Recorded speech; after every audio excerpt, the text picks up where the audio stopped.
It's getting late around here. Only got to run 4 miles yesterday. Have you guys ever had a day where you just don't find any satisfaction in anything that you did? Like you have a day where you felt like you were too busy to do anything you wanted to do, but at the same time you don't feel like you really got anything done? Oh, yeah. That's frustrating, man. It is, yeah. Like yesterday, I wasn't even finding no satisfaction in the food I was eating. I was like, daggone, even the food I'm eating don't even taste good to me. That's all right, bub. Oh yeah, it's all right. It's just, obviously it's part of life. Yeah. You guys said you've had days like that too, right? Yeah, absolutely. And then you look back on the day, and what usually when this occurs for me is when I have multiple things scheduled. So what did I have in the morning yesterday? Was that something with you? No, I had a appointment in the morning that we showed up for at 11:15, and it was at 12:15 they still had not called us out of the waiting room. So then they called us out of the waiting room. We went back, and then they said, "Oh, well, now you're going to be in the waiting room back here." And so then we were just like, no. That double waiting room. We're out. Like, we're not. How much longer is this appointment going to take? Oh, it's probably going to be at least another hour. You waited an hour We and waited left? an hour and then left because that's- we thought at least once they got us back, like, okay, we can do whatever needs to be done. Oh, that's crazy. It's okay. So there, boom. But you got to figure, I live 40 minutes from town. So that was like 3 hours of my day in the morning that was flopped, okay? So that kind of got me, in a then I only had like You should have stuck little that appointment break. out. I had a little You break went and looked at the van. between that and I went and looked at a van because we're looking at getting like a camper van. Well, then I went and looked at the van, didn't like the van. Then I got home. Then I had a call. And so like when you only have those little spans of time between all of these things that you have scheduled, what I did yesterday is I was like, well, I only have an hour. So I'm just, what am I going to do in an hour? And I just end up not doing anything with that hour, but sitting around and thinking about what I should do with the hour that I have in between these things that I have on the schedule. Well, then the day gets done, and you look back on the day, and you're like, why didn't I just pick up a book or pick up the Bible and like spend 30 minutes reading, doing some? Why didn't I take some time and pray? Why didn't I? But it's just like when you're stuck in this frustrating mode, it just It's not a bad day. it just piles You up had on a few itself. things to do. I mean, I'm sitting there thinking like that's probably what most of us do every day. We get up, we got some things to do, No, we got a little bit of time, in the sense of intensity, like or busyness of the day, it wasn't a bad day. It was just a day where I felt like I didn't have time to go get my run in. I didn't have time to get my bike ride in. Oh, you've always got time. Well, I did squeeze a 4 mile run in. See? But yeah, and I get what you're saying, but it just feels like all of those. So the tasks that I did spend my time on didn't accomplish anything, right? Like if the van would have been like, oh yeah, we want to buy this now, then you feel like okay, we accomplished something. Or if we would have got the appointment, or something like that. So it was just one of those days, man. So that's obviously part of life. Dang, I'm totally sidetracked here now. What was I just telling y'all about all that for? You were just complaining. You guys have a grand opportunity this morning. You have special guest Chad Rite on the second rates. the podcast today. I mean, do y'all understand how many people would want me to come on their podcast? And here, A lot. you have me on the podcast. And you've today. showed up and complained. That's all you've done. I haven't complained. Chili said you were complaining. I was making that statement so that the listeners can realize We all have days where you just can't seem to find we know. enjoyment in anything it is that you're doing. That's okay. That's not unique to you. That's obviously part of the human experience. It's okay that you complained. I complain sometimes too. So what do you guys want to talk to me about today? Chili was complaining when his harmonica wasn't working right. I thought you had a song. I do have a song, which is a good thing I have a song because I about bet you most people are tuning into the podcast these days to listen to me play and sing. Yeah, pick. It's probably the reason most people are here listening today. Like that guitar sang. So don't worry. You are not out of luck. How we gonna make them wait? You are not out of luck. I do have a song for you today, and if it be the Lord's will, I will play the song and sing for you. Can you make folks cry when you play and sing? Quite possibly. Yeah. This one that I've got coming today. Really? And I'm going to have Chili on the playing the solos on the harmonica. Dang. So I'm going to strum. He's going to play the harmonica. I'm going to sing. If you guys want to sing a stanza, you can. We could be backup. Yeah. Backup. It's a singers. big song we're going to debut today. Blake's a hype man. Is it original? Yeah, it's an original Christian song. Oh, an original Christian song. Yeah. Okay. Yeah, we're going to start doing a lot of Christian music on the podcast. I got you. Because we're Christians. Well, I've heard the Christian guitar solos and things all have about 2 of the same notes. They have to make them that way so that these people in the local churches can just pick Play it 'em, up and yeah. basically play it without any experience. So Yeah. that's probably a good place to start. Christian music is poor these days. I'm going to tell you. Oh, well, there's some good Oh, stuff. there I'm is gonna- some. I'm going to. Yeah, whatever, Blake. Christian music is some of the best. That's some of the best songs I like, man. Like Some of the like best the- songs I like. Like the song we're going to sing today. Like, yeah, these are good songs. Don't be down on Tell Christian them about music, Christian man. music, Dad. I'm Well, what do you got? I'm talking about some OG. I'm talking about some Ralph Stanley, Okay, yeah. Allison Oh, Krauss. that's gospel. Allison that's Krauss. Gospel Yeah. music. Yeah, that's trade day music. Yeah. Yeah, I saw them picking at trade day. It You'd- got you'd me have liked- fired you'd up, have liked dude. it, son. I could have jumped right in there. Yeah. Alan Jackson. Did you see that one hit that? Oh, Ethan. I'm getting so good at the guitar now. My guitar was in the passenger seat of my truck out there a minute ago, and I bent over the guitar to grab my cup of coffee off the center console of the truck, and my shirt just barely rubbed against the strings of the guitar, and it played "Sweet Home Alabama." Dang. I was like, It played. I was like, whoa! I did that on accident. Right. My shirt literally just rubbed the strings and it played Sweet Home You Alabama. probably won't even be podcasting this time next year. No. That was crazy. Okay, that's a new experience. That hasn't happened until just right then. Yeah. I'm ready for the days that we start announcing the local gigs we're going to be playing. Well, man, he's had a roadside concert already. Chad and the second rate's coming to Swift Coffee. It's gonna be big. I'm just gonna go ahead and tell you. Chad and the Reformers. Speaking of, we do have some confirmed guests coming on the show. Is the one confirmed? yes. The one. Yeah, the one, the doctor.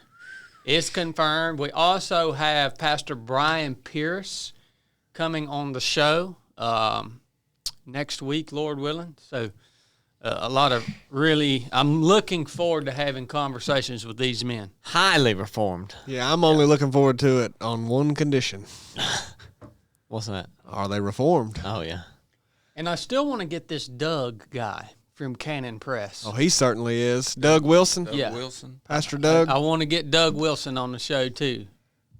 I'll work on that. Yeah. I think he'd be interested to talk to you now that he's seen your work. You ought to have old Wes come out and be on, too. He's in Canada, man. Like Oh. you can't ask somebody to come from Canada to the United States. That's just ridiculous. Nobody's gonna do that. You got to get them local reformers.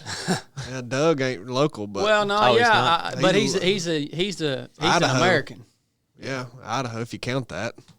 Yeah, not really. Doug. Little light conversation for y'all this morning before we get into the heavy topics, the hard hitting topics. is I wanted to ask you guys, when you were growing up, okay, Blake, we grew up together. I love you, man. For a period of time. I love you, Bubba. What were some of the meals that you ate, like the standard meals that you ate when you were growing up that you can remember? Blake? Hamburger helper. That's all. Salisbury steaks. Salisbury steaks. It's wild that those are the exact two that I was talking about. Yeah. Hamburger helper. What even is a Salisbury steak? I mean, What's Salisbury? yeah, seriously, Salisbury. It's like a puck of compressed meat and bread smothered in some sort of Salisbury or something. It's smothered in Salisbury. Yeah, what even is that? Yeah, what about you guys? I mean, for breakfast growing up at Mama and Papa's, for some reason I always remember salmon patties, cantaloupe, and biscuit. Salmon patties. It was like every morning. Salmon patties, cantaloupe, and biscuit. Not for breakfast. Yeah. I never had no salmon patties for breakfast. Oh, yeah. But that was a big one. Yeah. Yeah, Big Nan will cook salmon patties for us too. For dinner. Breakfast for us on Sundays at Big Nan's was biscuits and sausage gravy. Yeah. That was the big one. Yeah. What about dinners, Corn? I remember a lot of lasagna and spaghetti. I think we did that too, didn't we, Blake? Yeah, Mom used to do spaghetti. Did y'all do TV dinners? Oh, yeah. I mean, it wasn't like real big, but they would be some, you know. Yeah. When, lean cuisines, you know those? Mm-hmm. When I was a kid, I would hit kid cuisines. It was a lean cuisine version for the youths. Huh. It'd have about like a thimbleful of corn, a brownie, and a chicken nugget. And that's what I'd eat. Dang. Microwave? Yeah, when I was real little, I'd hit the kid cuisines. There you go. And I had many iterations of like the staple meals that we had and I had. My early years, every day for lunch was a little pizza, little personal pizza. Oh, like a Lunchable style where you kind of build your own? Well, no, it was an actual pizza. And I remember Dad would always get whichever one was on sale, at the time. Of course, the little he did. pizzas. Yeah, and I remember one time I had gotten used to this one, and I tried this other one, and I was like, this one you got, it ain't gonna work. Yeah.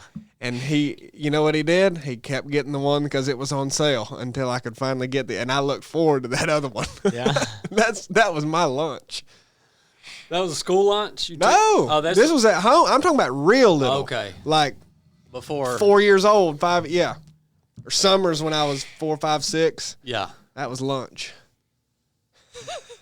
What about dinners? Any dinners you remember? I mean, that was probably different periods of time.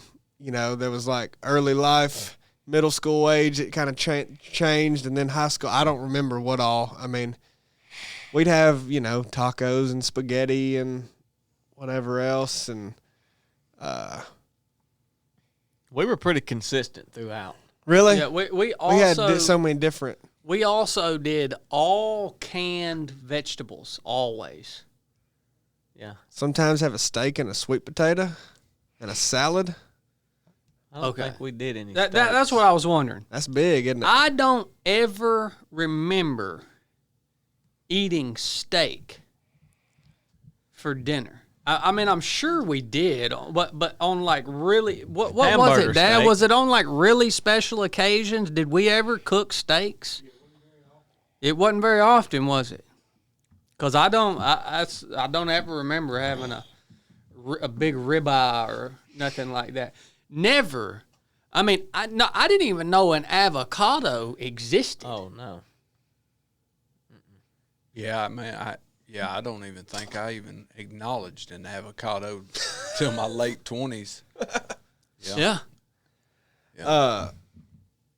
Yeah, high school we started having chicken spinach pasta. That was a staple Had that all the time. Chicken spinach pasta. Fancied up. Mom used to do enchiladas pretty often. I remember that. Okay. What about breakfast for dinner? Did y'all ever do that? Oh, yeah, breakfast dinners. Yeah. Yeah, we did that. That's a good poor bit. man's trick. Yeah. That is? Breakfast for dinner is a poor man's I mean, I'll trick. still hit a breakfast dinner every now and then. Yeah, I We like used to do breakfast that. Dinner. Yeah. Breakfast is the cheapest meal. So if you can cook it for breakfast and for dinner, Yeah. you're saving money. Well, here's what I've been contemplating here. As we came up, just trying to scratch out a living by the sweat of our brow, eating Salisbury steak and hamburger helper Hot Pockets. and Hot Pockets. Ooh, I never did that. Corned beef. What is it that has changed our palate from poor people food to actual real and good food? Because I was thinking about this while we were in Helen. We went and got a meal from the Bangkok House in Helen. Okay, because there's nowhere to eat in I Helen. can't stand that place. It is. It's a terrible place. Helen, Georgia is terrible. Like there's nowhere to eat. Well, we get this meal and we eat this meal, and here we've eaten This meal. like a plethora of nasty food, and I'm not kidding you. It felt like we hadn't eaten anything. You ate all this food, and then 10 minutes later, you were like, I need to eat something. But we were struggling to eat it the whole time because we knew it was just, sugar and really cheap ingredients and crap. At the Bangkok house? The Bangkok Haus. House. Yeah. Yeah. And I told Brooke, I said, you know what's funny? Here we are sitting here like a bunch of stinking powdered whites complaining about this nasty food. I said, if we would have come here and eat at the Bangkok House 15 years ago or 20 years ago, we would have lapped that mess up. Ooh. And son, we would have thought we was high on the hog. I remember 20 years ago, if I was eating at the Beef O'Brady's, I thought I was a rich king. Okay? Yeah. If I was eating out anywhere other than Subway, I was the king. I'm talking about you went to the Pizza Hut or the Pizza House on a Friday night and spent a quarter of your paycheck, and you thought you was a king eating at the pizza farm. Okay? What changes a man's palate from being so satisfied with eating this junk food to now I'm to the point where I don't want to eat nothing unless it's out to eat, unless it's like a what's that place in Nashville? Yeah, Husk is good. A Husk or like even here in Rome. Like I there's nowhere I want to eat in Rome. Like what has changed that? Have you thought about that, Blake? It's what you're used to. It's been interesting watching cornbread go through this. This is a very recent transformation for cornbread. He enjoys the finer things of life these days.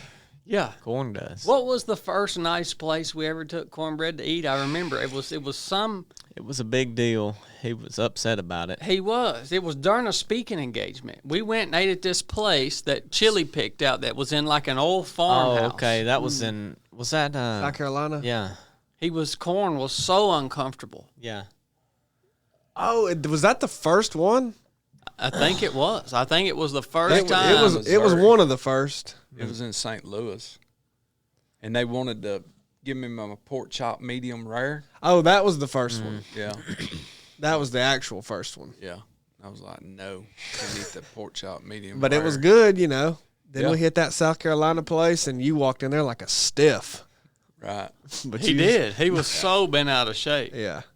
Called up looking at the prices of everything. Yeah. Looking at the prices of stuff. Who does that? You get what you want off the dang menu. Yeah, I remember taking him. We went somewhere, and do you remember we went down to Daytona, and we was sitting in that parking lot waiting, and all these. He's like, we can't eat here. Look what kind of cars is pulling up here. Look how nice these cars That was are. crazy. No way we're eating here. That's what I'm saying. What's the transformation? What's the change? Because What'd you think of that pizza place we ate at in Daytona? Remember that? Where Santa Claus came in. Oh yeah, it was pretty good. Yeah, That wasn't great. I don't know how the transition changes. It's just like Chili was asking me about that sourdough bread before we started the podcast. I was like, yeah, I'm gonna make me some avocado toast. Like 15 years ago, and I'll put beets on it and chopped onions. And like 15 years ago, if somebody said, man, I got you some dang avocado toast right here, I'd have said, you better fix me a dang bowl of cinnamon toast crunch. Yeah. I'm not going to eat or a that. bologna sandwich. Yeah, and like every morning after I do whatever workout I'm going to do, Chili don't like me to say rucking. It's understood. I got to have fruit and Greek yogurt. It's the same thing, and a tablespoon of honey.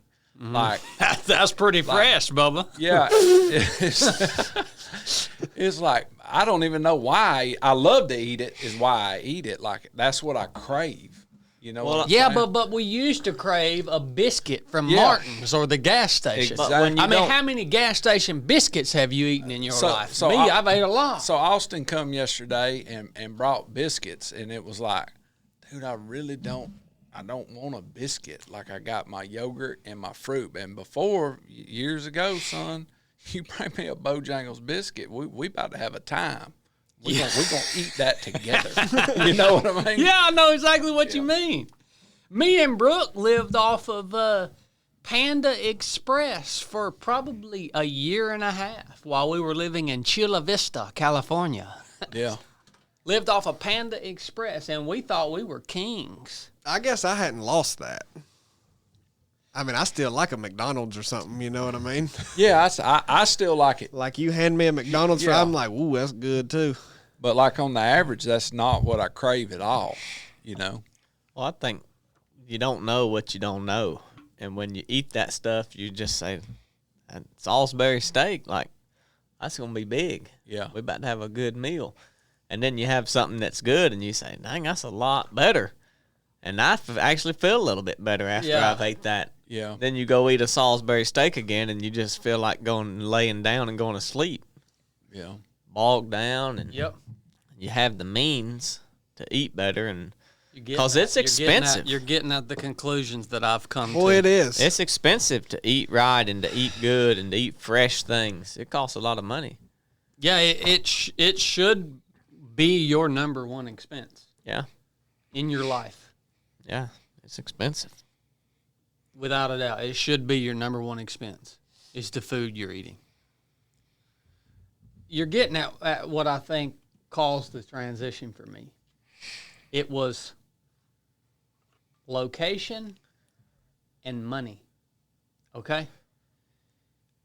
When you live in between Rockmart and Dallas, Georgia, and that's where you're growing up, I don't care how much money you've got, you ain't gonna go get no good food nowhere. Not then you wouldn't. Food desert. They're just no good food.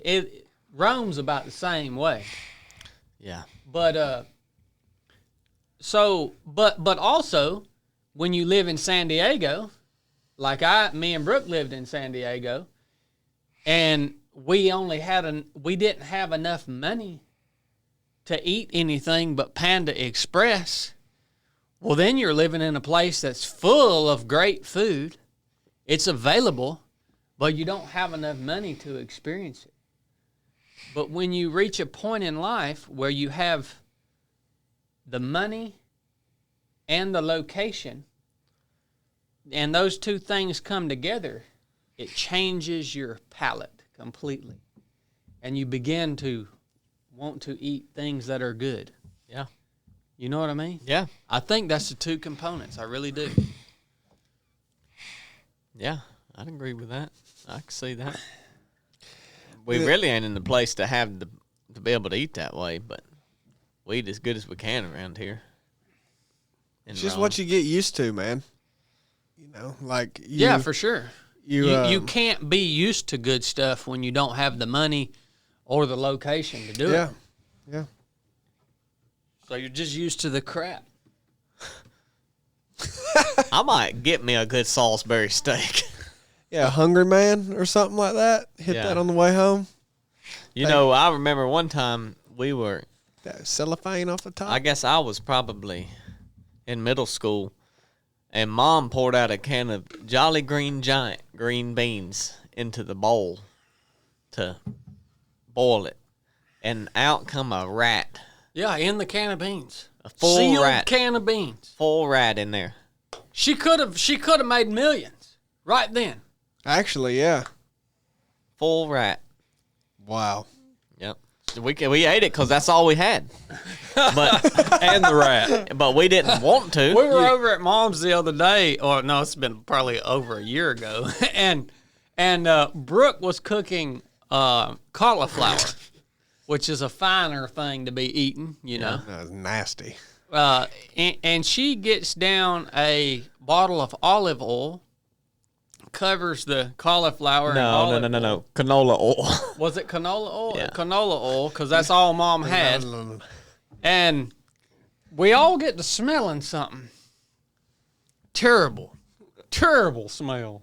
Oil gone bad. We're just like, what the crap is that smell? Finally, somebody just happens to glance at the bottle of canola oil, and Mom had covered the top of it with a piece of tin foil because I guess she had lost the lid, and a rat had crawled down in that bottle of canola oil and died. That is unbelievable. And so we poured rat oil all over the cauliflower, and that's what we were smelling. And had to eat it because that's all we had. Dang. Yeah. Dang. Rat juice. Yeah. Mom and Dad, they are some nasty people, man. They're always having rats in their mess. Good. Great. That actually happened. Anyways, the richer you get, the harder it is to find good places to eat. Yeah. Wow. Can you meet over at Mom and Dad's without your belly hurting? Yeah, I mean, you get, the richer you get, the softer you get, really. I mean, straight up. I mean, you used to be able to live off of Hamburger Helper and you know. Well, you ought to be as soft as talc now. And one day, I'm telling you, man, the richer you get, the softer you get, man. That's what we cooked when the pastor come over, was Hamburger Helper. That was the big, Yeah. the good meal. Yeah. What's wrong with you guys? That's just funny. I mean, it's good food. Why is it hot in here, man? I don't know. I'm going to check the thermostat. It was piping cold when I got in there. Because he turned it way up. I turned it up like 73 or something. Yeah. You need to get 'Cause- this right, man. Here we go. AC's fixed and Like Blake I said, turns it to 80. every time we record a podcast, it's like reinventing the wheel. How does this happen? How do we do this?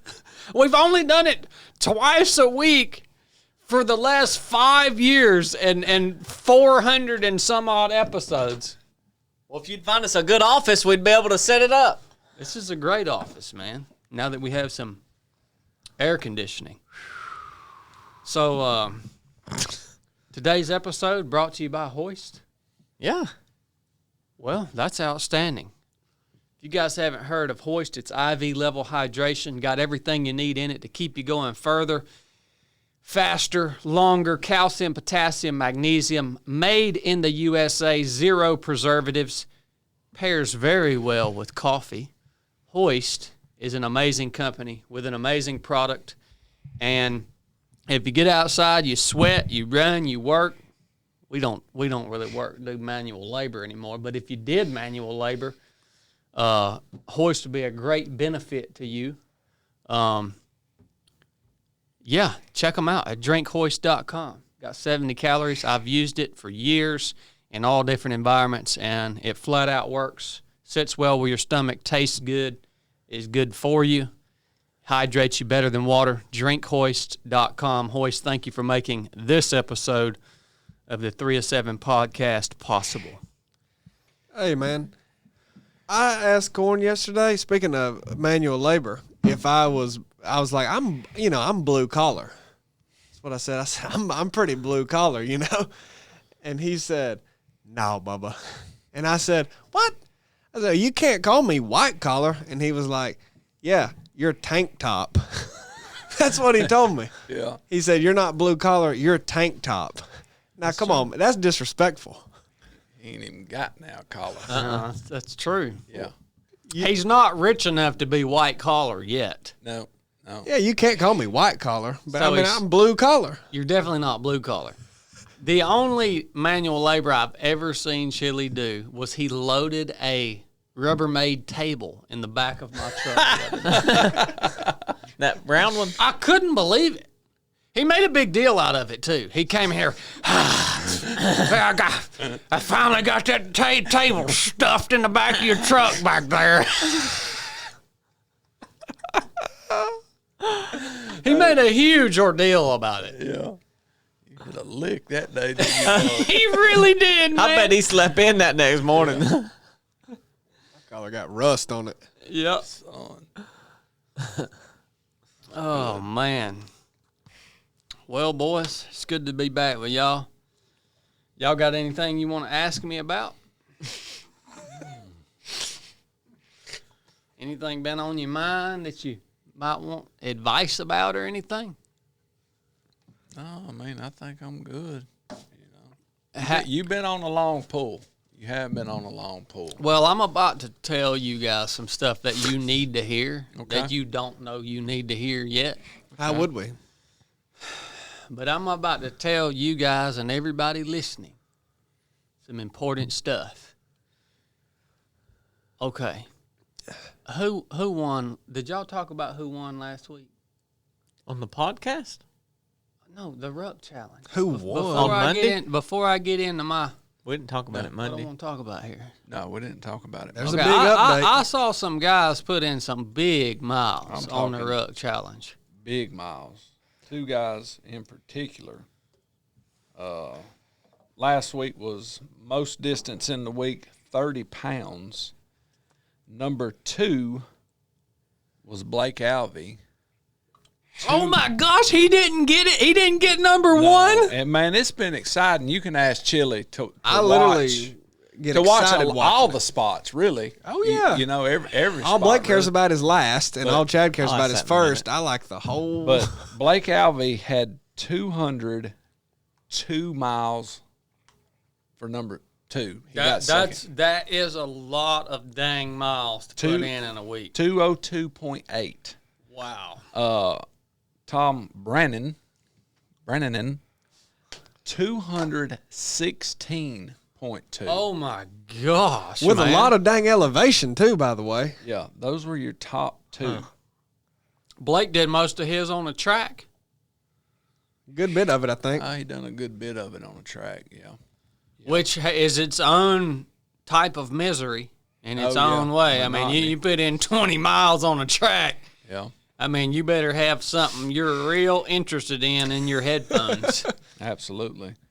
The Who got third? the Reaper got third, Even on LLD. Well, Still got third. 116.4. That's a big week. 216 miles? Yeah. Does it calculate their time Yeah. spent doing Yeah, that? How so- much so, time like- did it take? So, well, I'd have to go back and click each one individually. Like mine, 116.4 was 35 hours, 43 minutes. but I looked up. I seen how long it took Tom. Yeah. It was right at like 60 hours, The entire group 58 hours, something like did that. 1,362 miles in 1 week. Wow. The entire group together. Rounding out the top 10 was Zachary Wagner with 68.7. Derek Rosen come back from the Rock as an honorable mention. He has been hammering it. He's doing really good this week at the 50-pound most distance in a week. But he finished number 7 last week at 92 miles. From 6 all the way to first, you had to have at least 101 miles. Yep. Really? Yeah, Brandon Rager was number 6 with 101.6. Wow. Tom did it in just under 58 hours, 216 miles. That's the work right there, boy. That's serious. Tom man. has his his structured out. His wife's helping him with nutrition and hydration, and he has his days structured out. And Blake Alvey last week was just hammering all day long. Yeah. All day long. This has turned into quite the competition. Absolutely. I've never even heard anything like it. Yeah. It's getting a lot of good feedback too. A lot of people realizing, how you can let responsibilities go while you're training, weighing what's best for your day, training and family and work. It's getting a lot of good feedback. Yeah. I mean, if you work and then you ruck for 60 hours, yeah, it's just say you took a Sabbath. You rucked 10 hours a day for 6 days. Yeah, and Tom probably worked for 60 hours in the week. Yeah. Yeah, it's been big. That dude is tough, man. Oh, he's legit Tom, as they come. He's so small and just compact and strong and high strung. He's got all the elements. He's got all the elements. He's got some dang endurance too. He's got his military background. He's just a tough son of a gun. I mean, I'd pit him against about near anybody that I've ever met if he set his mind to it. You know what I mean? Yeah. This week's aiming to be a pretty high week too. Tucker Perkinson's leading it right now, number 1, 50-pound ruck at 50.1 miles. Dang. So was Tucker in top 6 last week? No, he got injured pretty much day 1. So he backed off for last week.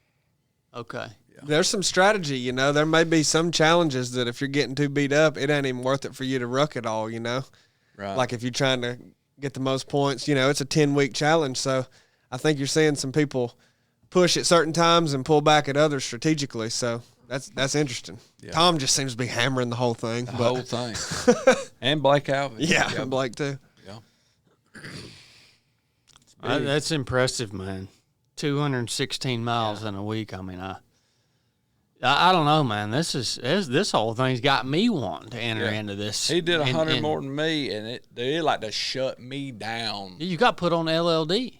Yeah. Yeah. Well, you did half of it after going on LLD. You don't even know the full of it. He withheld much information from us till we heard Ann on speakerphone. Yeah. Of the extent of He's had a lot of health effects. Well, he's doing the right thing. I told him, forget about everything else and go for it. Yeah. Forget about your family, your work, your health. Go for it. That's right. I work for a Navy SEAL. Yeah. Well, this has got me wanting to compete in this challenge. Although I don't know if I could hang with these boys. I mean, no, you couldn't. 216 miles in a week? Yeah. You know what me and Corn have been talking about? Doing in the future doing more ruck challenges, but also doing a run challenge. That's gay. No, this is way that would better. suit you way better, Bubba. Well, yeah, but this is better though, man. This ruck I mean, when I went on a ruck march with cornbread the other day, and I have not done a ruck march for fitness since Bud's SEAL training, and it's hard. Yeah. When you're in the mountains, I don't know we didn't do it on the flats. I mean, but even on the flats, if you're doing mileage like that, I mean, it's hard. That added weight is hard, man. Yeah, it's rough for sure. Corn had his whole neighborhood in an uproar from he was wrecking so much. They was all coming out talking, what are you doing walking around here all hours of the night? You know Kenny's tree about to fall over out here. Yeah, it was making people's dogs bark. It was surprising them because Sunday I did most of it on my street, and so I was on the street just in case somebody had to call an ambulance and all y'all. You wanted Ann to know where you were at. No, because Ann was working, so I had to be close to my mama. So I was passing by the house, every 15 minutes, but all the neighbors was coming out. What you training for? What's going on? You getting your steps in today? On and on. And one lady come out 2 houses down. She said, me and my husband's figured up what you've walked this week. And I said, oh, yeah. She said, pretty close. About 16 miles a day. And I said, well, you pretty close I'll to be that. darned. Yeah. So they're noticing. So maybe some of them will get out and put them a sack on. This is a really cool challenge, man. Like I loved the idea when you guys came up with it. That's Corn's idea. But now that it's actually like seeing what these guys are putting into it is it's legit, dude. Yeah. This is no joke. 10 weeks straight is no joke. You get up of the morning, and one or two of them would have already shared a Bible verse and something about the word, and talk back and forth in the morning about it, and then they go to putting in their work, man. I'm loving it, dude. And I'm not even entered into it, which they're lucky I'm not, because I would destroy all of you if I was in this challenge. That's what I thought too. You would have absolutely no chance of even winning at all if I was in the ruck challenge. But Well, he don't know your story, Billy. Yeah, but just let him keep thinking like that. For another time. yeah, we ain't doing no run challenge. This is ruck challenge, man. Yeah, well, let me go ahead and tell Forget you, that. you wish it was a run challenge. Forget that run challenge crap. We We'll might put- do that in the future, We'll though. put on a run challenge for y'all, hopefully this coming up March. And we have another run challenge for y'all coming up in October called Mountain Mama Farms Classic. 4 and 8 hour 4 and race. 8 hour, and the Ruck Championship going down on the farm of our friend Stacy Marshall. We'll have Steve MC in the event. It's a big day out there. You can check it out on Ultra Sign Up. Just search Mountain Mama Farms Classic. You know, all these And, people wanting a dang challenge and whatnot. We dang got one. Open to all. Yeah. You know what I mean? We got That's October. Perfect time of year. The grief. weather's going to be great. It's a beautiful private farm. quit acting like you're looking for a challenge. There's going to be activities for kids and all that. So that's a big day. I won't be there, unfortunately. Well, you putting in the work for the company in other places. Yeah. So Yeah, you taking one. I'm for the called team. to other places that day, boys. Yeah, you've been on a serious pull, man. Yep. Still on it. Which, well, that's kind of what the scripture that I wanted to share today on the podcast for you guys that I've been contemplating on here lately. You know, as I look back over in the last 2 months, I sent y'all a text the other day. Me and Brooke have lost a child we'll never know. I've lost a good friend and lifelong mentor to cancer. And now we just lost our dog. Talk about a black day. Saturday was a black day. Of all the losses I've had across the span of my life, losing this dog was the worst. I mean, it was terrible. I'm talking about terrible, son. And people say, that's so silly, you fool, it's a dog. Okay, I get it. If you're not an animal person, Blake, Chili, y'all don't like animals, I get it. What was different about this dog is, one, we're dog people. I'll admit that. We do love dogs. But two, my life has been different than most people's lives. I have spent my entire adult life up until 5 years living somewhere apart from my entire family. And it was me and my wife and these dogs, right? We didn't have other people to lean on. We didn't go eat at Mama's house. We didn't do none of that stuff. It was us and these dogs.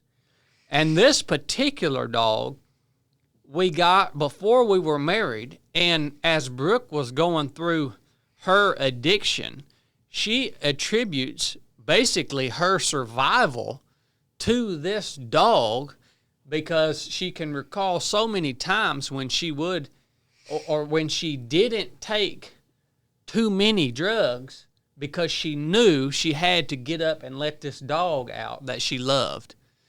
And this dog had such a special place for these really unique reasons. And I think we have become more attached to this dog because of that period of hardship that we went through when Jada played such a large part in that for Brooke. while I was gone. You know, and when I was gone, it was just her and Jada, the dog. And then just by nature of our life, you know, I think we got closer to this animal than most people would because we didn't have kids. We didn't live around family. We didn't have close friends because we were constantly moving, you know, going here, there. I'm all the time gone. So, you know, if you don't get it, I don't know what to tell you, but I'm going to go ahead and tell you it was a black day Saturday when we lost this dog. And at the last minute, we had planned for years to cremate this dog, and we're going to take her ashes to all of her favorite places and spread her ashes out up in Virginia where we spent all of our time together. Well, at the last minute, Brooke was like, I don't want to do that. I want to bury her. Like an hour before she passed. And I'm so thankful that Brooke did that because it was quite the experience to really see this beloved animal, to be able to see it through to the end. From the beginning to the end, we cared for her. You know what I mean? And it was a really strange experience, and it made me think. And I think I mentioned it on the truck talk that I did. It was strange to be in the midst of this great grief, like terrible, son. I don't know. I never know. I never even had nothing experience like this. I don't know. The only people I think that could die that would make me more sad is if Blake died or my wife died or one of his kids died. I think that's the only people that could die that make me more sad than when this dog died. Straight up. I mean, that sounds crazy. I'm just being straight. I mean, I was smitten. Smote me, son. But to be in the midst of that and to have to go out and dig this dog's grave and that hard old dirt over there in the edge of that field, that hard old stinking dirt, there was something about that process of being in that grief and having to dig that grave, carry the body, put the body in the grave, I'll never forget the moment where we put Jada in her grave and me and Brooke are both together with our hands pulling the dirt down over that body. It was wild, man. And then having to go down to the creek and haul a bunch of big rocks up to cover the grave with. It was like that physical labor aspect of it, because it was hard work. It was like the next day I was sore, man. I ain't run a shovel in a minute. And we dug a big old great hole. I did. And there's something about that was like working that, it was like working that grief out of you. You know what I mean? And so, that being said, before we proceed any further, if I die before y'all, I expect y'all to dig my grave for me. Corn can run a backhoe? No. By hand. Well, it'll be me and Blake digging it and Chili watching. He'll be consulting. That ain't gonna be near wide enough. Hey, get that corner. You get that corner straight right there. Hey, Johnny P. Wright just put in an application for the rock course. That's Ronnie's nephew. Yeah. But I'm telling you, man. Candy Ronnie. I'm telling you, man. I really think that we're missing out on so much of what dying has to offer to us and to teach us as humans. I really think we're missing out on so much of what we can be a really rich experience. Painful, full of grief, but a very rich experience because there's so many things that go with it. The labor, the sweat, the tears, the smells of the dirt, and it's a rich thing. And nowadays, we're so mechanical. Somebody dies, somebody hauls it off, somebody feels it. Here's this thing laying in a casket that's got makeup on. Go out here, they got a hole already dug, put it in there. Everybody leaves. Nobody's got time for it anymore. I'm just telling you, we're missing something, man. I mean, I'm just telling you, straight up. Death is a weird thing to people, and they choose to just remove themselves from it as much as possible. And that's why all these industries have came in and said, "Oh, I'll take that part from you. You don't need to have to deal with that." You don't even have a choice anymore, though. Oh, yeah. I mean, I don't know how we've let it get to where it's that expensive to die. Yeah. And you can still. Well, but it's you got to go through the runaround and have, some land picked out and have your family cemetery or whatever. You can bury somebody in your backyard. I don't know. It depends on where you live. Depends on I the think. state you live in. Yeah. It depends on the state you live in. But we think we have to do it this mechanical way. But when you start looking into it, you don't have to do it that way. As long as you have somebody come out and confirm, yes, this person died of natural causes, yes, they're dead, then you can do everything else. But you better do it quick. So some places even require you to have the casket put into a vault. Yep. And you ain't gonna manhandle a vault. No, that's some cemeteries do require that. Yeah. Right, yeah. There's a family in Cedartown, they wouldn't mind me saying their name, the Gables. I'm not saying all Gables in Cedartown do that, but the family I know of Gables, they dig their own graves when someone passes away. I always just assumed it was to save money. I could be completely wrong. They may have a perspective like you're talking about. Even in the cemetery, they go in there and dig it. Yep. Sure do. Yeah, and I imagine you do have that option, even if you purchased a plot in a established cemetery, and you said, "Hey, we want to go out and dig this grave by hand." I imagine you have that option to do that. I would assume so. Yeah. But I think we're really missing out on something. Because that was, like I said, a very rich experience. And, of course, if we're going to do this for each other and we're going to do this right, if any of y'all wants me to do this for you, if you die before me, maybe you don't care. I don't care. But like you gotta kind of get ahead of it. You gotta have a plan in place, because if you don't, well, then somebody dies. Well, you got to do something with them pretty quick. You got to have a plan in place. You're looking more for a graveyard.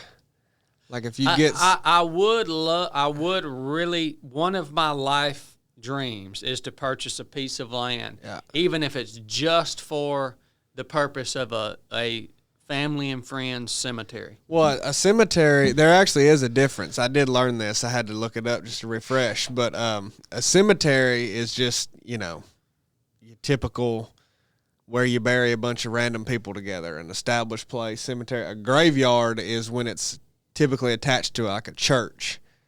Like, so all these churches, old school churches where you see headstones in the back and all that stuff, that's a graveyard. And that's a distinction because they have different rules and stuff, and they can just, that's usually where all the church members are buried and everything. So you could probably start a graveyard attached to, have your own little land, and it's all just your family and friends and all that. And we looked at a house not long back that had a cemetery.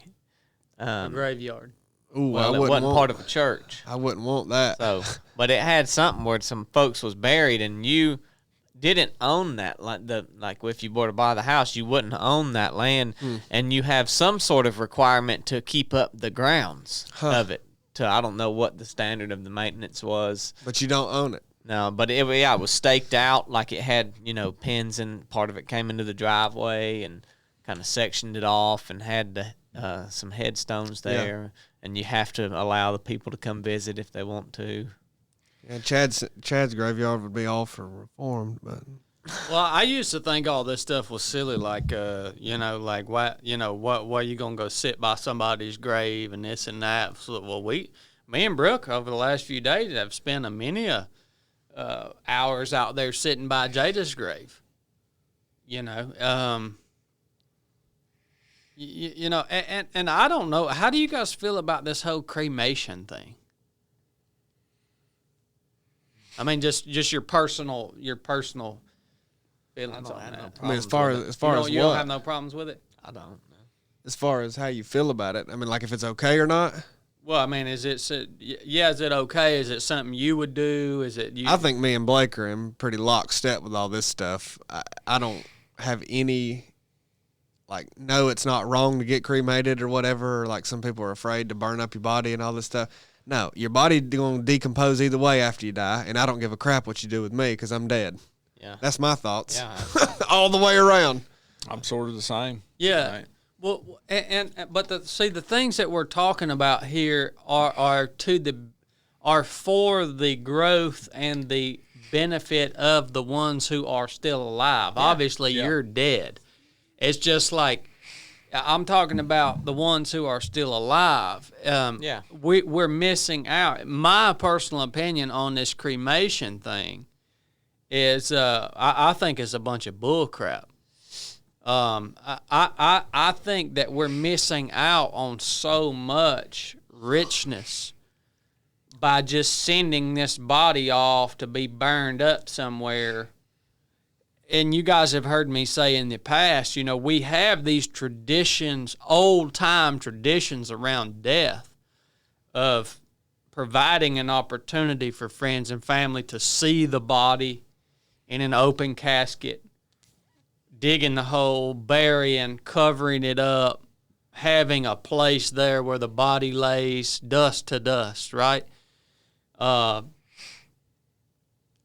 I just think that those traditions are in place for a reason, and it serves the ones who are still alive to go through this process that is something that's meaningful and beneficial for them. Yeah.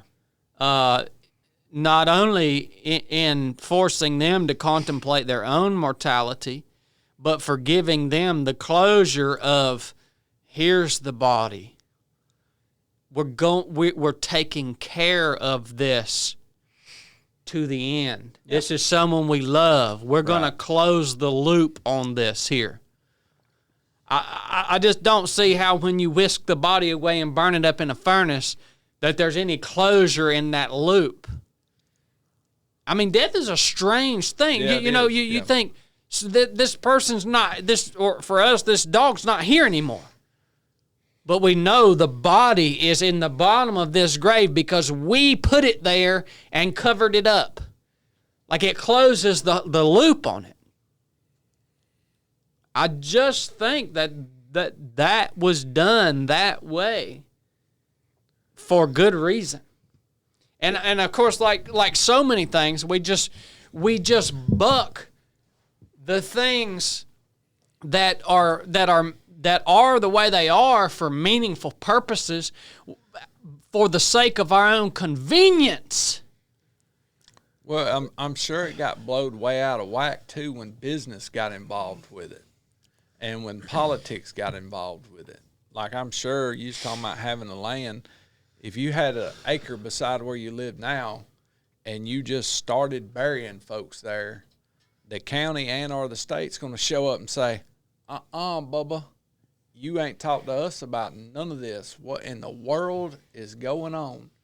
And you ain't taking these people to a funeral home. They ain't getting embalmed. You ain't doing everything you're supposed to do. You're just throwing your family and friends in the ground, and you can't do that. You would be surprised because I think that's what the business and that's the perspective they want the public to have. So you're saying that you can do more. You can do more along those lines than you think is legal. Okay. Once you've got the main legality is you have to have a I guess it's a coroner come out and say, yes, this person did die and was not murdered. And then after that, you can have the viewing right there in your house.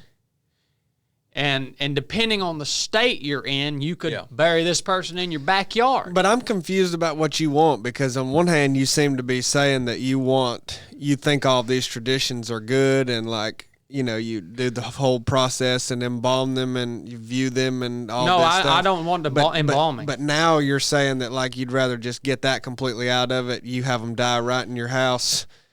All right, quick, let's go bury them and done. It has to be the next day. Yeah, I mean, it seems like there's two different things that you want. You seem to like the traditional process and think there's something to it, but then also kind of want to get away from how it is now. Well, I mean the traditional process and going back to let's say 1800s. That you, the family unit, the friend unit, or whatever that might be, is taking care, making sure the body is buried and all that together. Yeah. So it's like, oh man, old Paris James, he's getting close. You call everybody up. Okay, we know. Okay, somebody dies. You better come see the body the next day, because you're putting him in the hole. Yeah. You know, you're laying there dying, and you're like, what's that sound? Oh, that's cornbread and chili. They're out there digging that hole. They're getting ahead of it. You know what I'm saying? Yeah. But I'm just saying, man, I don't know. You can take it for what you want, but do you think you get closure out of looking at somebody that just died or something that just died? I think if you're not with them when they die, I think friends and close friends and family should have the opportunity to see that empty shell of a body, to close that loop of like, there's the body. Yeah. It's done. You know, it was like, I think there is closure in that. And obviously, Chili, maybe it's different for each individual person, but for me personally, I think there is closure in that. I mean, I think it was, like I said, that moment of pulling dirt over this body and saying, she's finished. She ran her race. Yeah. There is closure in that. Well, there's something.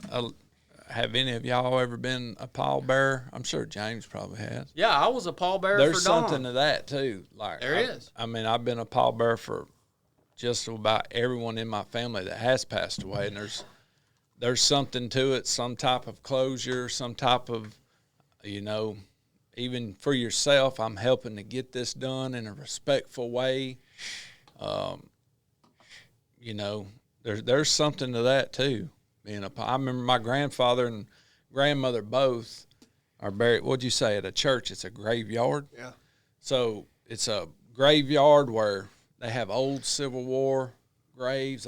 None of them's in a row, and none of the tombstones are the same height. And I remember being 11 years old, toting 12, something like that, and toting my grandfather through there, and it just whooping our tails, because you're lifting the casket up and you're lowering it down. That's that physical labor part, pairing with that grief. And somebody, no, I was older than that. I was well into my teens, and it's just, if I just felt like you was toting him forever, but you wasn't going to drop your end, you know what I mean? You was going to do it the best you could and not so on. And then even with my grandmother, bless my mom and her sisters, they made sure she had the most spectacular stuff, and her casket was as heavy as I think could even be possible. So it was even heavier through that same graveyard, and I was a pallbearer for Mr. Bill and numerous other people, and there's just something to that. There is, man. It's I think it's what you just described. Not only is the physical labor aspect, but also you are seeing that person through. You're respectfully caring, no longer for the person, but for the body of that person through to the very end. Yeah. You know what I mean? Yeah. But in my mind, the further you can take that and the more you can be involved in that and lean into that, the more rich that experience becomes for those of us who are still alive, caring for the ones that have passed that we have loved throughout our life. You know what I mean? Absolutely. I seen a thing on cremation the other day. The guy at the morgue was talking, and he said, if you think the ashes you got or your loved one, come on, you're out of it. It's just like when you send a deer to the deer processor. Yeah. If you think you're getting your deer back, you're a fool. Yeah. And I don't even think it's really like mostly ashes. I think it's ground up bones. Yeah. Oh, yeah, I'm sure. Yeah, they burn your flesh and muscle and everything, organs everything from your body, and then your bones are pretty much left with very few ashes, and then they send that to a grinder to grind up your bones. Oh, yeah. I mean, I'm just, I'm not for it. Yeah. You know, I'm not against you if you are for it. I'm just saying, I think that when you die, you have a grand opportunity to provide the ones who care, who are your buddies. You have a grand opportunity to give them a really rich and meaningful experience that will last them the rest of their lives. And when you make the decision that you just want to go and get burned up because you don't want to inconvenience anybody, you're thinking about things in the wrong way. I really think that. So Well, I think too though that it's the thought is opposite of that too though. I think a lot of people think this is going to be a financial burden because they don't think of it the way and you're saying, hey, we could dig this grave. We can be well in this process way more than what we are. People look at it as like, well, if I pass away, me and Chili had a long conversation about passing away. If I pass away, it's going to cost my wife $15,000 or more to bury me. See what I'm saying? That's the thought process of it. It's like, I don't want to put and I haven't decided to be cremated. This is the example I'm making. I don't want to put the financial burden on my family of having to pay $15,000 to $18,000 to bury me. I can get cremated for $600. yeah. That's where that I guarantee you that's where the majority of that comes from. Yeah, or you can get ahead of it and you can say, hey, Right. let's put this in a document. Let me go around and talk to my buddies about what I want done. So, and another thing that this also does is it makes you think about the relationships that you're investing in while you're here. It really does, because you start to think, you know what, man? If I die, does anybody care enough about me to even go out and dig a hole and throw me in that hole? You know, it makes you think. But you're dead. Like, it wouldn't even be for you at that point, really. It'd be for your body. Well, it's it's my wishes. Yeah. You know what I'm saying? Yeah. You are, because you love me, acquiescing my request. Do you feel strongly about honoring people's wishes for after they're dead? Like other people's? Yeah, I like that. Yeah. I like the whole, to me, the whole, if you want to call it ceremonial aspect of it. I think that also brings some closure for people. It's all about the people who are left. Like if you ask me to do something for you when you die, well, that gives me the opportunity to feel like, you know, I'm doing something for my friend that he wanted done. He don't know nothing about it, but I'm honoring him, and I'm honoring our friendship in that way. You know what I mean? Yeah. It's like when Captain Call hauled Gus all the way back across the United States. You know, he did that. Yeah. Gus the dog? No. Gus McCrae. Oh, I don't know nothing about that. Lonesome Dove? Oh, yeah, it's been too long. We watched that one time when we was up there at your You house got to in read Virginia. the book. Yeah, you got to read the book. I don't know what y'all want to do with all that, other than maybe consider it and, think about maybe getting ahead of it. And, Yeah, I think it's but all of this, the scripture that it brought all of this death and grief and stuff that is now or has been over the last 2 months part of my life, made me think about one verse particular came to my mind, and it's very short. It's verse 15, Job chapter 13. Job says, "Though he slay me, I will hope in him." Though he slay me, I will hope in him. And I thought, here's a man who's going through a far greater grief and suffering than I've experienced up to this point in my life, and he makes this proclamation in the midst of all that, while he's got his buddies around him accusing him, saying the reason you're suffering is your own dang fault. He's got his wife standing beside him, telling him to curse God and die. He's lost everything around him, all his worldly possessions, most of his family, and now even his physical body is to the point that he feels like he's going to die because his physical body's decaying. And he makes this proclamation in the midst of all his suffering: "Though he, the Almighty, slay me, I will hope in him." That ought to get your darn attention right there. How many of us, when you start having this grief and all this bad stuff start happening in your life, it was funny. Andrew Huberman had some scientist on the other day, and they talked about science and God. And the only part of the conversation that I've listened to was the beginning of the conversation. They were talking about how, if you believe in God and you pray, you're going to, according to the science, you're going to live longer, have lower depression, you're going to be happier, you're all this stuff. I'm like, if you enter into a relationship believing in God because you think that all of a sudden you're going to live longer and be happier and have lower blood pressure and have less stress, you are about to head down a dead-end street, son, because that is not the message.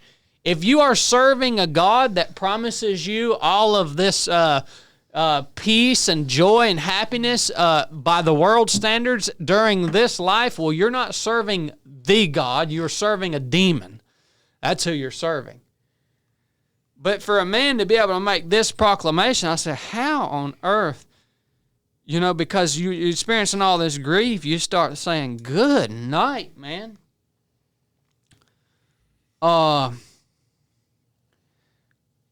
But Job knew something that I think we don't know anymore. Actually, Job believed in something that we refuse to believe in for the most part. What allowed Job to make this proclamation right here is he believed in the sovereignty of God. That's what allowed him to make this proclamation. Job knew that whatever was happening to him was according to the Lord's will. Well, see, he didn't know the whole story. We get the whole story because we can read the whole book. But Job didn't know what was going on, but all he knew was whatever's happening here is according to the Lord's will for me. Now, whether he's causing it or whether he's allowing it to happen, I don't know. But I know that what's happening right now is according to his will. And so though, Lord, you slay me, I will still put my hope in you. How can I make that proclamation? Because I know whatever's happening, be it this great misery, this great grief, this sickness, this terrible experience, whatever it is, it's either being caused by the Almighty or he's allowing it to happen. What's the distinction between those two? Causing it or allowing it? Like, what's the distinction between those two?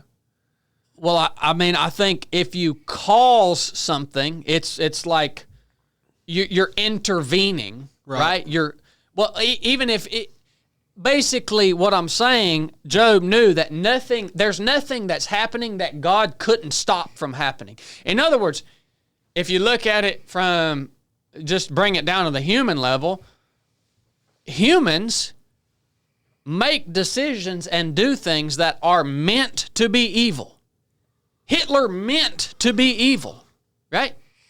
He made that decision not because God caused him to make that decision, but he made that decision out of the essence of his own nature. He made a decision that was meant for evil. If we want to look in the Bible, think about when Joseph's brothers sold him into slavery, right? They meant that for evil. They meant it for evil. That was their intention. God could have stopped that. He could have disallowed that from happening. But instead, what he did is he let them make that choice that they meant for evil, and he took that and he actually turned that in or purposed that to be something that was good. But how could he have stopped it? Because if it was done according to his will, then he couldn't really go against his own will. I'm not trying to get you. I'm just like asking. I mean, how could he have stopped it? Do you think that anything that has ever happened, do you think that anything that's ever happened that the Father could not have stopped it from happening? Well, I'm saying whenever. So then the implications of that is that everything that does happen is according to his will. Yeah, but like I don't think you can say that he could have stopped it, because that would be saying he could have went against his own will.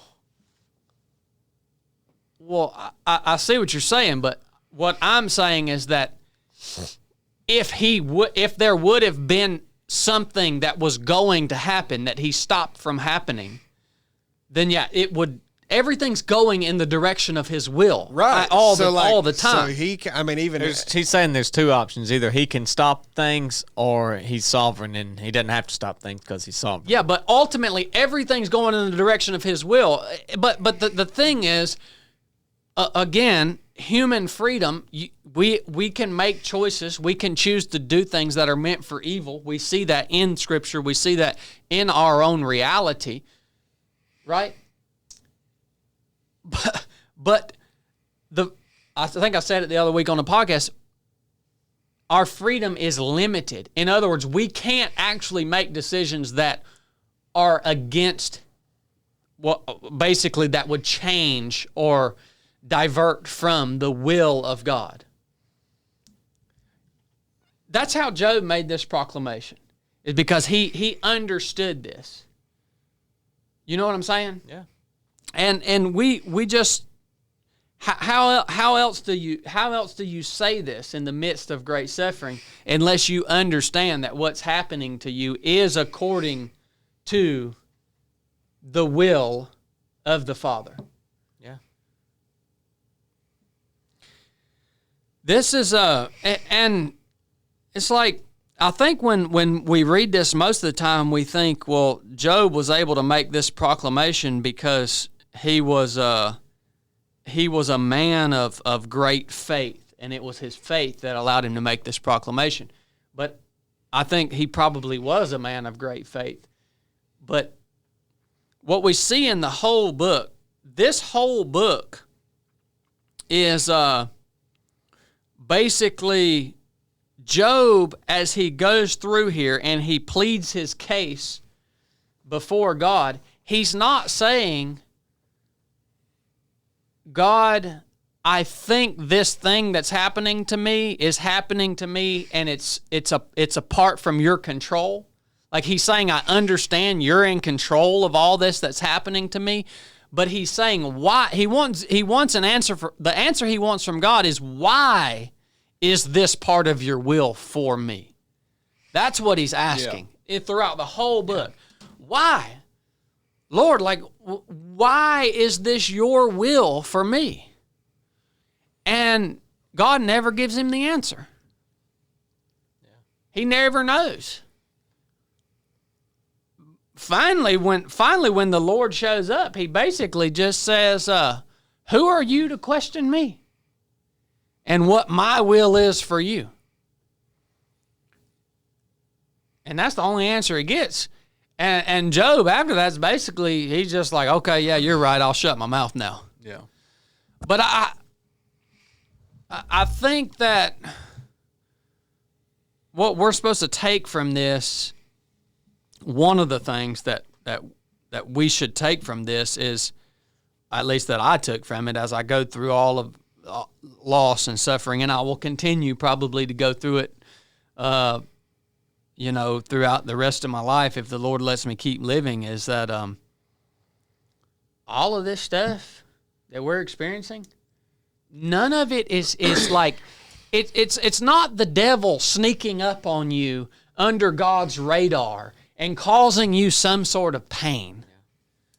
Like we when we have these conversations too, it makes me go all the way back to the garden, and I think, did Satan like slip into the garden under God's radar and tempt Eve and foil God's whole plan for his entire creation? You think God didn't know what was going on?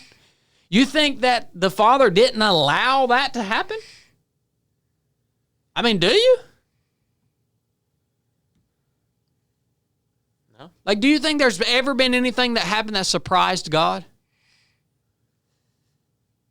No. Do you, Chill? Well, I mean, I don't. To me, this gets to the heart of it all when you talk about God allowing things to happen or God causing things to happen. I mean, you've made the statement in the past that a lot of what we do is steal the honor and the glory away from God by placing the emphasis on our free will and like the illusion that we have all this choice in the matter, and like, look at all the good things we've chosen to do, on our own accord, right? Would you say that's a decent representation of that thought? Yeah. Maybe not, but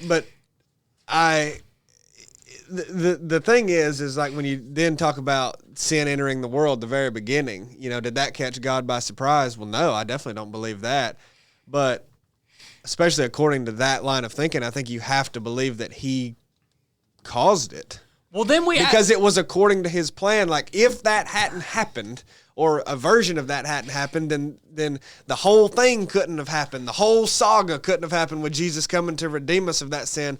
But, I think you then like to make, like a lot of people make all these statements like about human wickedness and the wickedness that we've committed as if we had a choice in the matter. The problem is by placing the blame of sin on humanity, you are stealing that glory away from God, according to that line of thinking, in my opinion. And this is where the problem arises with evil, because that's a weird thing to say. Like, you talked about Hitler. Don't act like Hitler did that. That was God's plan, and you can't steal away God's glory from what came from that. That sounds rough to me. When you look at pedophiles and Hitler and whoever in the world, and you're like, don't blame that person for that. Give God the glory and the credit for that. That sounds rough. And then you kind of have to, if you go so hard line into.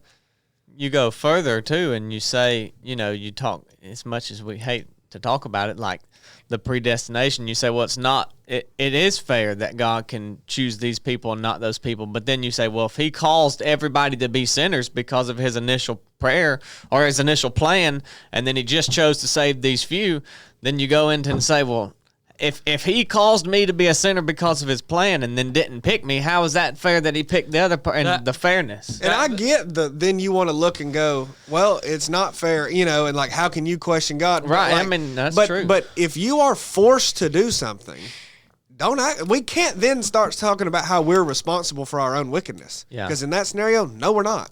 Yeah, this is a dynamic that I don't quite understand. I'm trying to trace this down as best as I can. Because when we talk about the garden, for instance, if the Lord, that had to happen that way, right? If the right? Lord allowed, obviously he knew what Satan was up to. He allowed Eve to fall into temptation. Well, then we do the same thing that Job did. We say, okay, we accept that. There were no surprises for God. There's nothing that happens that he didn't know was going to happen. That wasn't according to his ultimate plan that was established before the creation of the cosmos. You think it wasn't? What's that? You think it wasn't according to his? Is that what you said? No, I'm saying Was. there's nothing that happened that is not according to the plan that he established before even the creation was created. So then, but then we do what Job does, is we begin to question the will of God. We say, well, why did he let that happen? That's what Job was questioning. God, I understand this is happening because it's according to your will for me. Like, you're a part of this, but why? Why did you? And that's when the Father shows up and says, who are you to question my will? You know, but there is this strange aspect of human freedom in a sense, okay? I know it's so hard. I haven't traced it down yet. I don't understand it, but the first concept of human freedom is in the book of Genesis. Right. It says right here in 2 verse 16, the Lord God commanded man, saying, from any tree of the garden you may eat freely. That implies will when he says, but don't do this. Yeah. Absolutely. But from the tree of the knowledge of good and evil you shall not eat. For in the day that you eat from it, you will surely die. In other words, this right here is saying, you humans are free, but your freedom is limited. I don't understand this dynamic yet. But somehow, I hope the Holy Spirit continues to help me as I contemplate it. I think not understanding time is a big problem. Like, we will never know, well, on earth, what it's like to live outside of time. So we can't picture what it would be like for God to know the end from the beginning and that everything unfolds, yet it's unfolding for us. And he's viewing the whole timeline. Yeah. And we're just little characters within it. And we see these things as have happened, will happen, are happening. And they're all just happening for God. And that difference, I think, is a big reason why we can't understand, like, is this, how is your will? What's going to happen if this happens? And why did this? And we don't have the full picture, so we can't understand it all. We can just go off of what we see here and what we read. Yeah, because, you go through all these stages when you begin to search, or when you began to search these questions. You go through these stages where you get to the conclusion that, well, we are just robots. Right. You kind of go through that stage. Yeah. And then you come here and you say, well, here God is giving these humans freedom, but he's limiting their freedom. Basically, and so then that begins to like make you think about things in a different way. And one of the things I think that this ties to it in some way is that humans are not free in the sense that we are autonomous, meaning that we make decisions and can make decisions completely independent or free from the influence of God's will. So like we have freedom, but we are not autonomous. There's only one autonomous being, and it's not any human being, nor spiritual being, but the uncreated being, the supreme being, who is the Father. That also became a human being. Yeah. That's the weird thing. Because it does all, our will is closely tied in with our sin nature. I think pretty much all of us believe we were born with a sin nature.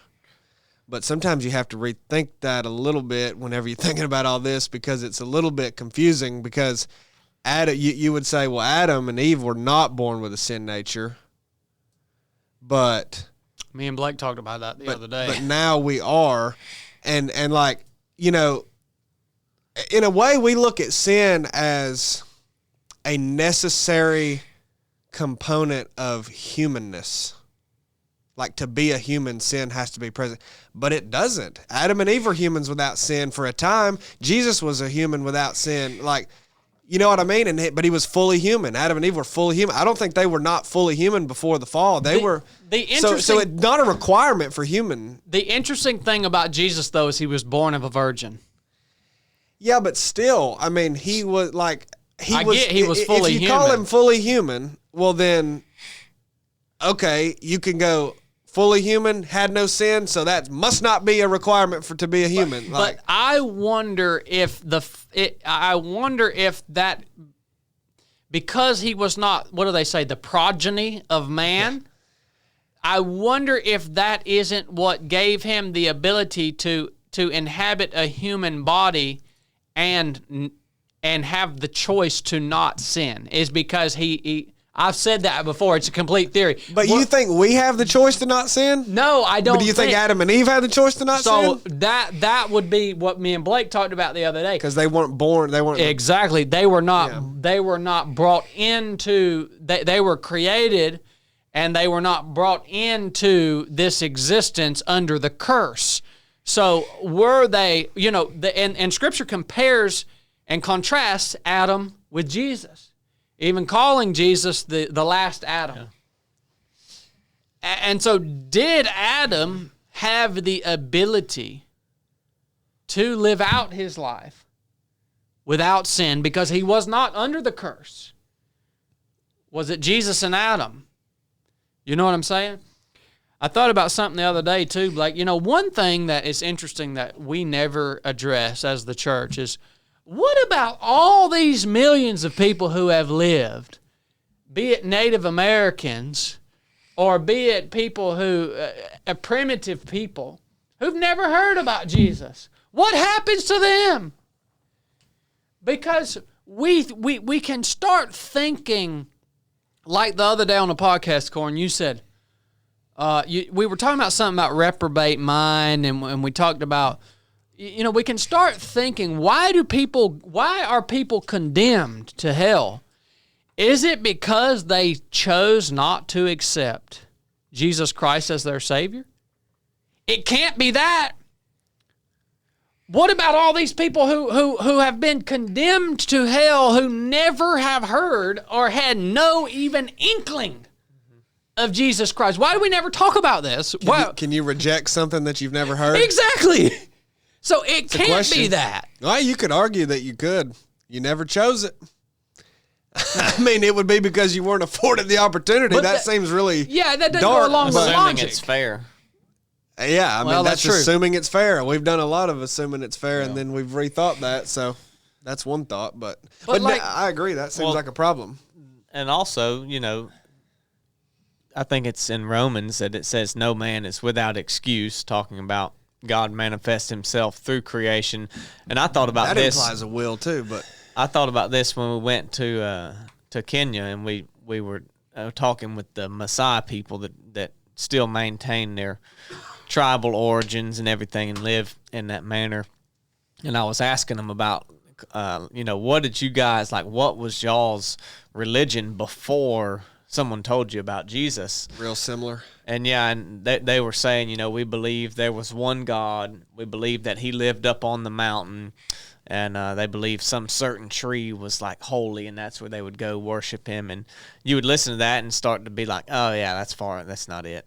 But then you go read the Old Testament, and there's so much of God on the mountain. Where did Moses go to meet with God? All of these things, and it would make you think that they were probably worshiping the same God, maybe, although they did do things that are called sin in the Bible, but so did people in the Bible that were God's people, that they worship probably maybe the same God that we did, just through their revelation of where they were living in creation and being accountable to what it is. And we have the verse that for the man that knows what to do and doesn't do it, for that man is sin, which basically says you're accountable to the degree you know which to do wrong, which is the law that shows us our wrongdoing. When we don't know we're doing wrong till we read the law. It's what the Bible says in the book of Romans in chapter 7. Paul says, if it wasn't for the law, I wouldn't even know that coveting is wrong. But now that I know coveting is wrong, all of these evil desires are brought up in me, and so that's revealed it to me. So in saying all that, I think that there's examples in Scripture of people. What about the people of the Old Testament that were maybe told about Jesus but died before the time he was there, before he came and died on the cross? Well, we have an example. I mean, we see Abraham as the example that's used specifically by the Apostle Paul in how was Abraham saved prior to the atonement that was made on the cross, and he was saved by faith in God, right? Yeah. He was still saved by faith, the same type of faith that we have. Yeah. So I see what you're saying, Blake. I mean, it's interesting to me that we never address this. We never have this there's been millions of people. I'll walk around in my backyard and pick up arrowheads, and I say, well, this joker right here didn't never know nothing about Jesus. Why did he go to hell? Well, it says, how does it say we're saved? By grace through faith. That's right. But faith in what? Yeah. You see what I'm saying? So I see the line of thinking you're saying. Could these primitive cultures or ancient cultures, could they have come to the knowledge of the one true God and put their faith in God, and therefore they were saved by the same means that Abraham was saved? Yeah. Okay, I see what you're saying. On the flip side, you can say these jokers never knew about the one true God. They may have been worshiping a God. They may have seen evidence of creation, but they never knew the one true God. They never knew post-Jesus, the atonement of the cross. There's only one way to heaven, and that's through faith in Christ. Jesus is the gate. He's the way, the truth, the life. So then you can say, well, all these ancient cultures were condemned to hell. Why? Because of sin. Yeah. I don't know the answer to it. It's not a question that's discussed very often, though. Yeah. But ultimately, man is condemned to hell because of sin. That's why he's condemned to hell. Yeah.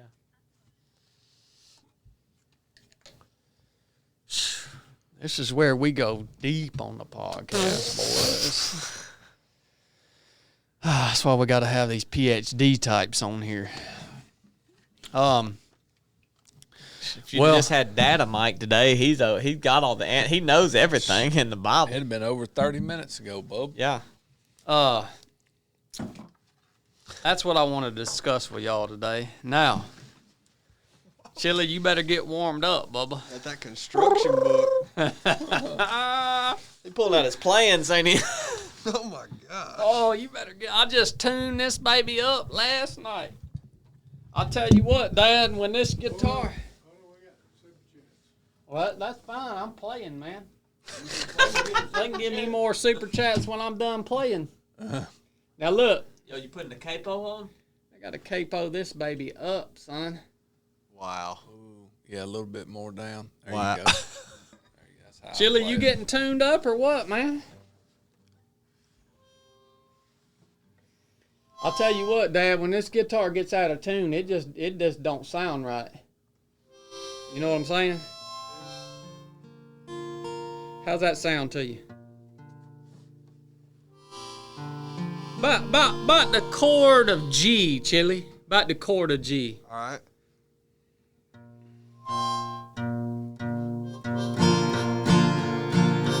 I am the man, Thomas. I am the man. Look at these nail scars here in my hand. They drove me up the hill, Thomas. I am the man. They made me cut across, Thomas. I am the man. They crown my head with thorns, Thomas. I am the man. They nail me. Oh! I got out of whack on that. Oh. Goodness. What'd you go to Eddie's trick boy. shop and buy that harmonica?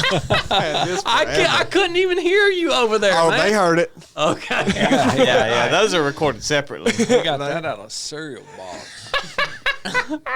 They heard it. How'd y'all Jack. like that? That was nice. So That was low. nice. I can't wait to go back and listen to Chili tuning in on the background and chord a G, son.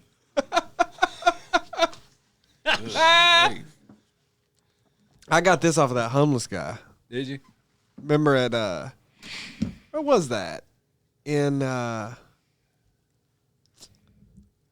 Cleveland, Georgia. Remember that bridge? Wasn't Tallapoosa. Oh, I don't Where know. was it? Sylvester. Sylvester. How'd you like that performance, Paris James? Remember that old ratty dude that would play in Sylvester? Yeah, you jerked that out of his mouth. Well, we had Marty Bingham come in at $4.99. Check your email, Marty. He said, during the selection process for the basic course, which is said to be more complicated than a papal conclave decision, please keep this in mind. If Guitarzan is bringing his git fiddle, just go ahead and count me out. I ain't got time for a bunch of caterwauling while I'm trying to relax. Marty, if you want in the basic course, check your email. What's wrong with this old Too geezer? busy building bridges, man. You Golly. think Marty knows how to use email? And that gone, man. He's 82 years old. Well, and he come back in at 1999 and then said, in all of my 85 years, I have never met a guitar player that had good sense. Chad may prove to be the exception, but I doubt it. Thank Marty, you, Marty. screw off, Marty. We had Clayton Lindsay come in at $4.99. Soldier. Big dog. Roof. Fired pork chops, black-eyed peas with tomato relish, warm applesauce, and cornbread. There you go. Yeah, Clayton eats good. He's all the time posting pictures of food on his Big dog. Instagram. He cooks. Yeah. Yeah, he eats good. We had cornbread crumbs come in at $1.99. Said new Bojangles coming to town. Can't wait to try it. Down to Dallas? I'm not sure. Dang. We had JC. He Well, I came woke up in. this morning, it was drizzling rain. Round the curb come a passenger train. Heard somebody yodel and a hobo moan. Jimmy, he daddy, been a long time gone. Been a long time Gone. gone. If you wanna get to heaven, gotta D.I.E. Gotta put on your coat and T.I.E. If you wanna get that rabbit out the L.O.G., you gotta make a commotion like a D.O.G. Like a D.O.G.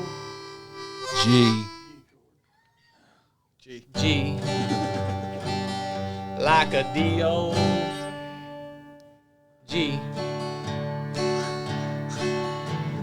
Waylon couldn't have done it better. He didn't, as a matter of fact. Well, we had JC. Thanks for that halftime. We had JC come in at $20. Thank you to Chili for your testimony. It was highly meaningful, and I needed to hear everything you had to say at this time in my life, dying unto myself. Thank you, JC. Yeah, that went big. go. That We had- testimony went big. I had Chili Beans come in at $1.99 and said, "You're welcome, JC." Dang. Whoa. Super chat battles. We had Zach Weaver, $9.99. Chad, thank you and the fellas. Chad, you and the fellas motivate the fire out of me. Got me back into running. It's great to watch a show that's entertaining and keeps Christ at the center. Love you guys. Keep it up. We'll try, brother. Thanks for tuning in. We had Harvest McCullough come in at $20. I remember him.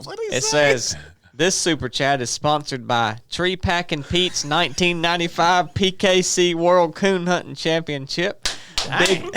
Big thank you to the ROP Team Selection Committee. See you gentlemen in 2026, if not before. Appreciate you, gentlemen. Dang, we might be figuring out who a harvest is. Oh, my gosh. How do you know all that? He's been listening to some stuff. We had elderly bovine come in at $1.99. The old Get bull. that cockroach out your mouth before the romp. The old bull does have feelings after all. Hey, Chad is being conformed, dude.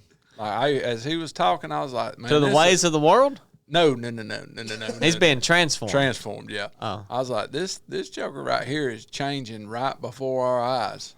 Oh, It's yeah. beautiful to watch. Yeah. Yeah. Took me long enough. He's getting the scales off his heart. Yeah. I don't know about that.